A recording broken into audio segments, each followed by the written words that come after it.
All right, and all you do is continue until you have something that looks like this. Now I've used the exact same process that I talked about just a moment ago to achieve this effect. I got really close to her face and I started drawing these little circles here. Let me go ahead and just make sure this is selected. I would come in here and with the lasso draw little selections like this, hold down Control, which is the command on the Mac, and pull the pieces apart. Okay, so it's the exact same process all the way through. It takes a little bit of time.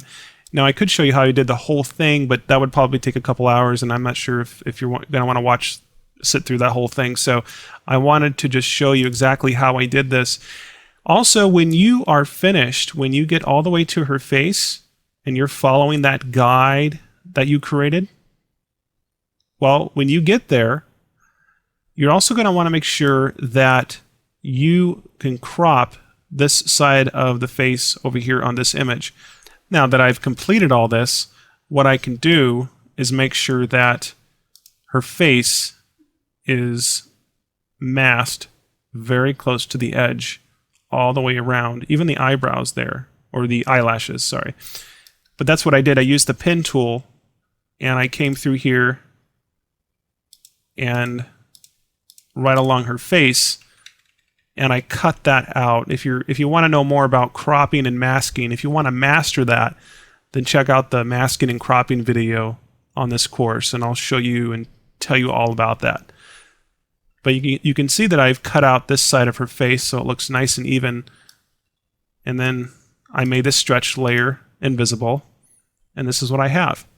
Now we can make the background visible again, and it might look something like this.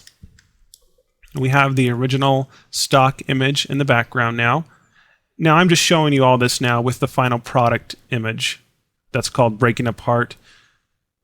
And I'm just going to walk you through from here on and show you exactly how I applied the textures and things like that.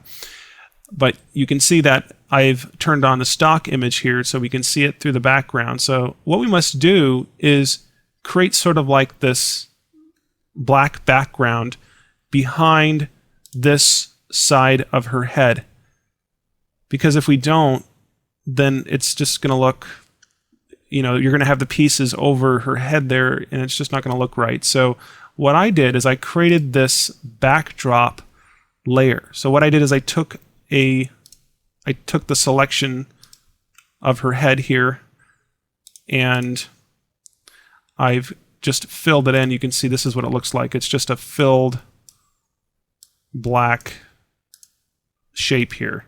That's all it is. And by having that there, now it looks like this. So we are completely covering up her face because we don't want that original face in there because we've already modified it. We don't want that there. We want to have that breaking apart layer show up instead. So by having that black behind there, now we can see it looks like the pieces are really coming apart there, like they're really falling apart off her face.